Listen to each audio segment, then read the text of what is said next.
name is Tracy Levesque. I'm an artist at the Western Avenue Lofts in Lowell, Massachusetts. I'm a painter. I do oil and acrylic paintings, mostly acrylic now because it's healthier. And I do a lot of landscapes, botanical paintings, some portrait work, a little bit of everything. I paint a little bit of everything. My studio location is at the Western Ave Lofts, which are brand new. They opened in June. I love it, absolutely love it. I get beautiful northern light all throughout the day for painting, which is great, and lots of vertical space, lots of openness, very quiet. I've always lived with my work, so living and working in the same places is great. Wouldn't have it any other way. But yeah, nothing bad about it. It's a great community, a lot of artists here of different mediums. I've been doing art as long as I can remember. I grew up in a house where that was what you did. You just you grab a piece of paper, you do a drawing. My grandmothers, we used to spend a lot of time with both of my grandmothers, and they had coloring books, and they used to encourage us to draw all the time. My dad's an artist as well. He does a lot of painting. He does sculpture as well, and my older sister's an artist. So it was just, growing up, that's what we did. We would build, like we'd find anything, like cardboard boxes, make houses for our stuffed animals, all of that. So it just kind of, art has always just been, I think, a lifestyle for me. This painting is called Moon River.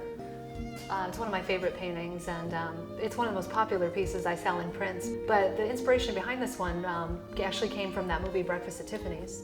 That song by Henry Mancini that Audrey Hepburn sings called Moon River. I've seen a lot of moon paintings over the years, and this one was kind of the catalyst to get me started painting a lot of moon paintings after this one. Because that relationship between the moon and people, when you look at the moon, you feel like you're not alone. And and that's further enhanced by the reflection in the water, because the moon's not alone either. It's got the reflection to keep it company. I wanted to try theater and English, so I went to school at Brandeis in Waltham for theater and English, which I love to read, so that was a perfect career choice at the time. But as soon as I graduated, I realized art was kind of lingering in the background. It was something I really wanted to do, so I started doing ink drawings, and that led into oil paintings. And I got a job working at an art gallery when I moved back to Boston. And I was selling other people's art, and I decided I wanted to, sell my own art, because it all just came back, and that's when I guess I made the choice to become a painter again. Sometimes in life, it has to be the right time for you to do what you want to do. The timing is just as important as the passion for it. So like art was always there in my life, and it was always there for me, in a personal way. And professionally, I think the choice was it was a very natural one, but it took time to get there. I had to kind of live and experience a lot of other things before I found my way there. But I think my background in theater and English really helped me with that, understanding that was what I wanted to do, because, I would read all these books, ever since I was little, and, when I did theater, being in plays, and I wanted to create my own world for people to see. Like you read all these books, perfect examples are like Alice in Wonderland or The Wizard of Oz or The Little Prince, and this person takes you on this amazing journey. And I guess, I wanted to be that person, but make it more about the places you go, not about me so much. Strangely enough, the artist that influenced me the most was Norman Rockwell. I grew up in Western Mass and in the Berkshires, and Norman Rockwell is that whole area. That's his domain. He grew up, he lived there. And, I used to have a couple art shows at the Norman Rockwell Museum in high school. And I remember seeing his painting, especially one of Abraham Lincoln. It was a beautiful oil painting. And his draftsmanship, drawing people, was incredible. So it kind of got me working in portraits and, doing more figure drawing, things like that. Later on, I discovered, other artists, Van Gogh, German Expressionism I really love, Egon Schiele, Ferdinand Hodler, artists like that. Very like artists who have like more than just a painting. There's definitely something underneath, like Impressionism or Expressionism. They're trying to tell a story, and who see the world in a different way, who don't see it in a realistic way, because I don't see it in a realistic way. So, artists like that really inspired me a lot. This painting is entirely done, except for the final outlines, with palette knife. The whole thing is painted with a knife. And, the wonder about the knife is the way the knife puts paint on a canvas is, I think, very much like how Mother Nature looks, in a sense. Of course, colors are exaggerated here. But yeah, like with this one, what I was going for is, like when you're in a forest and you have this light illuminating, it sets the fire, the forest on fire almost, and you get this incredible reflection in the water.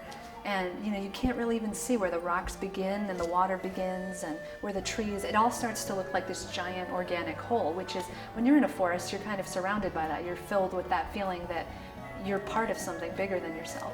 But this one is has a very like fairy tale element to it as well. It's all birch trees, which is unique in itself because, in a forest you rarely get, just all birches. And then with the reflection, it almost looks like back here there's this like amazing light pouring through the forest into the water. When I first started drawing, when I was younger, I did realistic like pencil drawings. I did a lot of ink drawings, but it was always very realistic. And over time that kind of evolved into what I do now, which is very bright colors, very expressive line. It probably took about 15 years for this evolution to happen, and I don't really know how it did happen. I think it's just an organic evolution that happened in my work. But with reality, we all see, like a photograph. We see what we see, but I think the unique part of being an artist is you can add emotional content to that with colors and with the expression you put into the line. And for me, over time, it became more about how I feel, not about the subject so much. The subject is a springboard for a whole other plethora of emotions, and it connects me to the viewer in a way because it's like a memory. When I paint birches, for instance, everyone looks at the painting and they see birch trees, but then they start to think of a place they might have been in their childhood or something that's special to them or a memory, and it all comes back to them. So the painting in a way speaks to everyone in their own way, which is nice. Well, I started out with realism, and it changed over the years. I think experience is the best teacher. Being a self-taught artist, I think that is definitely my teacher. Because you start with what you like, and then over time, everything influences you. Other artists you see, books you read, experiences you have, positive, negative things that happen to you. Everything feeds in to your work as an artist. If you stay open, you have to stay open. And your work kind of becomes, a voice for your spirit in a way, a voice for your soul. And I think for me, my style changed when my perspectives changed. This one is called Up the Magnolia Tree. And this is one of my favorite perspectives. I do a lot of paintings from this angle because it reminds me of when, we're little kids and we're looking up the tree and we're just filled with that sense of wonder with the sky poking through and the branches all sprawled out, into the sky. You feel so small, but at the same time, you're just completely blown away by, the wonder and awe of this giant tree that's it looks like it's dancing almost. And then all the foliage, up in the tree. So this is just one of many that I've done. I do birches from this angle, elm trees, all different trees, sycamore trees. But this one, because of the pink and the blue and these just crazy lines that pull you right up into the tree, it's a lot of fun. And it's representative of a lot of the work I do from the unique perspective, the angles that when we look at nature, we're not just glancing at it, we're seeing this cool shape evolving. I believe honestly that art is for everyone, and that people really need to revisit the idea of art in the world, and that just go see artist studios. There's something for everyone. And I think photography has kind of forever changed the way people look at original art, in a good way and a bad way, because original art it's an incredible experience because somebody makes it, and somebody had to live a whole life to be able to interpret reality in that way. And even myself, when I go around and meet other artists and look at their work, I'm always amazed at all the different interpretations. Especially other landscape painters, I look at their work and I'm like, this is incredible. And so yeah, I really think people should just look at art, buy art, and just give it a chance, because when it's yours, it'll speak to you every day. I like to think of paintings, they're like a little secret world you can escape into. When you need to get out of reality, you just look at your painting and you go there. And you can only do that with original art. Prints and reproductions, you can look at them and you can appreciate them, but original art has a soul of its own. It's funny, I think people respond to art, not just my art, but anybody's art. And so when people look at it, I think they connect in their own personal way. And the painting, in a sense, becomes theirs in that sense. And when people take it home and they live with it for a few years, it's their painting, it's not mine anymore. I think one of the biggest challenges artists face nowadays is just making the decision to become an artist. I think that's the hardest choice a lot of people make, because it is scary. We're all raised to think, you gotta live in corporate America, you gotta have a job, you gotta have health benefits, 401k. As an artist, you kind of have to throw away traditional beliefs and just do your thing. And you're gonna get, there are the supportive people in your life, your friends, your family, but at the same time, they love you and they want you to, have a secure life. So the people who love you also will steer you away from things like this.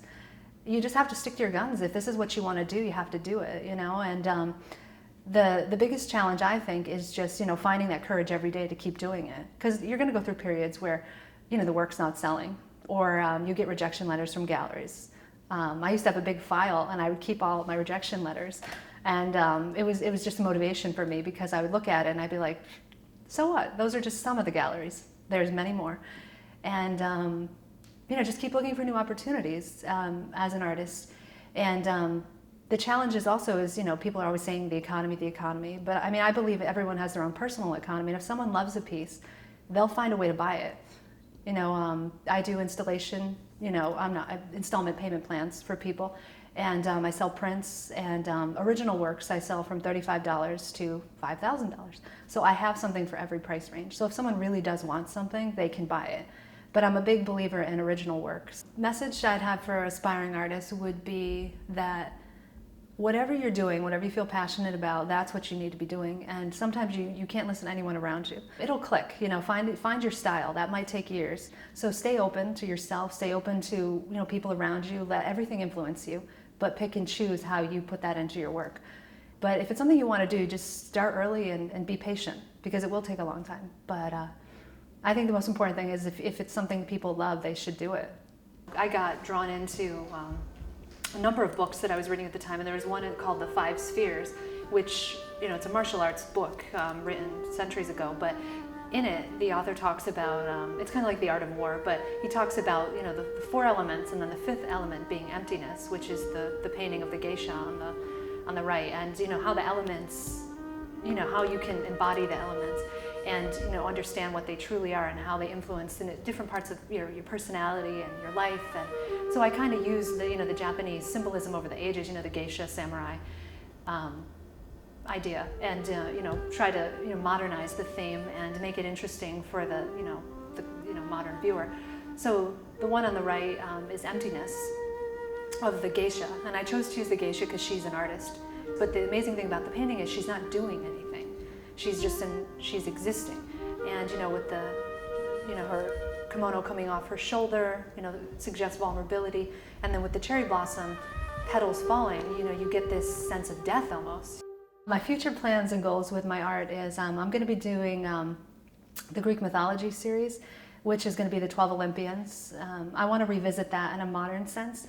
I did a couple years ago. I did a series of 7 Deadly Sins, which I took a historical time period, very medieval concept, and I modernized it in a way. It was like individual paintings and then a very large piece depicting the 7 Deadly Sins. So I'm really into these themes. I really enjoy that. So I want to bring the 12 Olympians, up in a modern sense. So it'll probably have a lot of graphic elements to it, a lot of symbolism to it. So that's a big thing for me. I do a lot of landscapes, so I want to continue pushing that, doing like larger pieces with the landscapes. With art, you could just go forever and never really finish whatever you get started.